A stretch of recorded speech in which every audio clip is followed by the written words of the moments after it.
Pakinggan natin ang mga inspiring success stories ng ilan sa kanila. Lumaki ako sa Damwa. So, yung mother ko, flower vendor doon. Pati yung father ko. Pero hindi kami mayaman, hindi rin kami sobrang hirap. Pero masasabi ko, below average pa rin. Kasi wala kami sariling bahay, wala kami sariling kotse, bangketa lang yung lugar namin. Yung income na magulang ko, hindi enough para pag-aralin kami magkakapatid. So, para makapag-aral ako, naging varsity ako ng UST. So, for 3 years, yun, naglalaro ako sa UST, player ako ng table tennis doon. Hanggang sa, yun nga, napapansin ko, habang tumatagal sa pag-aaral ko, parang lalo kami nadadown kasi yung negosyo namin ng pagtitinda ng bulaklak, lalo humihina. Kasi sa Damwa, sobrang dami ng tindahan. So, yung competition, sobrang lakas, tapos yung demand, sobrang hina. Hanggang sa dumating yung time na napipilitan na ako magtrabaho, napipilitan na ako gumawa ng mga extra income ko para mabuhay ako sa sarili ko. At age of 19, parang alam ko lang sa buhay ko, puro magpa-cute, mabigat sa magulang. So, ang dami kong mga kaibigan na ganun din yung ginagawa. So, naisip ko, bakit hindi ko ibahin yung trend? Bakit hindi ko subukan tong Uno?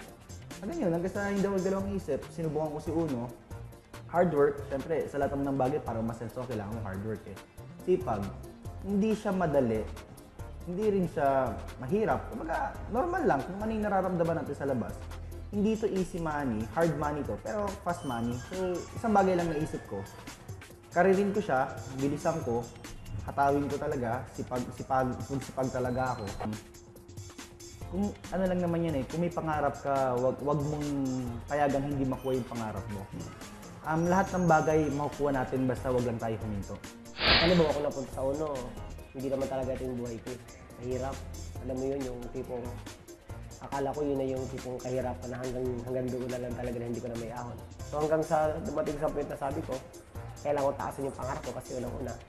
Wala naman ibang taong hindi pwedeng mangarap, hindi na lahat naman tayo, di ba?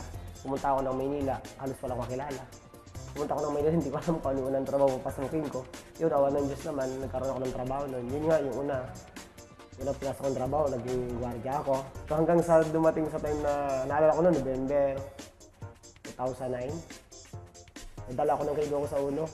Sabi niya sa akin, Ray, baka gusto mong, unang invite niya pa sa akin. Sabi niya, Ray, baka gusto mong kumita ng malaking pera. Part-time tayo, pwede tayo yumaman. Yung narinig ko yung salita ng pagyaman, hindi ako sumama. Yung nakita ko sa sarili ko, sige, tatry ko. Kaya ko to. Hanggang sa naalala ko nun, yung nag-start na ako, sabi ko, sige, pare, kailangan ko magnegosyo. Sabi nga nila rin na, yung pangarap ko makakuha sa negosyo. Gusto mo ng time freedom, financial freedom, magnegosyo ka raw. Sabi ko, sige tol, try ko. Kasi nag-start ako sa Uno, hanggang sa dumating sa dalawang buwan ako sa Uno, 3 buwan ako sa Uno, sabi ko, ba't ganito? Ang dami na tumatawa sa akin. Pero ano nangyari sa'yo? Sabi niya, ang ganda-ganda ng trabaho, bakit mo iniwan? Ngayon nagpapakahirap ka dyan. So, ang sa akin lang, siguro masasabi ko, sa lahat ng mga pangarap, kung anong meron ka nakikita na pwede makatulong sa'yo, huwag ka matakot. Huwag mo siyang pag-isipan. Kasi sa totoo lang naman eh, kahit hindi pati siya nakikita, yung mga bagay kung anong wala tayo, at hindi siya nakita, talagang wala na tayo dyan eh. So ang gawin na natin, dapat open mind tayo sa lahat ng nakikita natin. Kasi sa totoo lang, ikaw yung tipong taong open mind sa lahat, maniwala ka sa akin, lahat ng blessing ibigay sa'yo. Siguro para sa akin, proud ako sa Uno kasi kung wala yung Uno, wala akong ngayon dito sa harap. Kung wala yung Uno, hindi ko alam kung anong buhay ko ngayon. So sa Uno, salamat. Sana marami kang pwedeng matulungan.